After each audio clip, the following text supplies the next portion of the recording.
Good evening. State Superintendent Glenda Ritz was in Fort Wayne last night, and we caught up with her about last week's walkout from the State Board of Education meeting. She told us she followed procedure and would not have done anything differently. Next. Point of order. We're going to move on. The State Board of Education meeting came to a screeching halt last week when a Governor Pence-appointed member made a bold motion.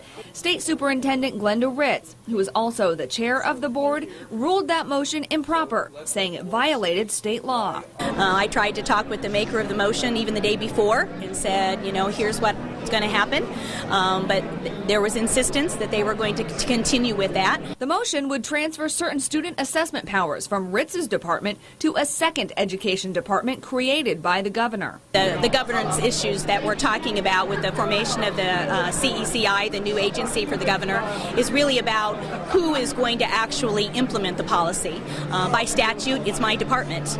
And so when there are things that are happening to take away what my department is responsible for, then I will address that. The board got stuck. Ritz saying it's improper and to move on. The board members saying a vote has to happen and let the Attorney General make a ruling later. As the chair, I mentioned it many times, we need to move on with the agenda.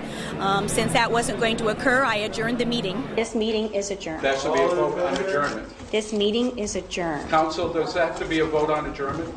You can't adjourn without a second, can you? This meeting is adjourned. After the adjournment of the meeting, I did leave.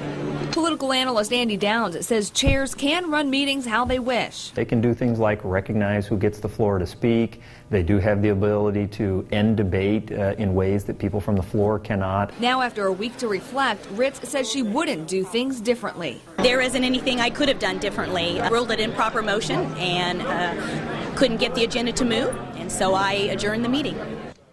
The Attorney General is now reviewing the motion and will give an advisory opinion. December's board meeting has not been scheduled yet.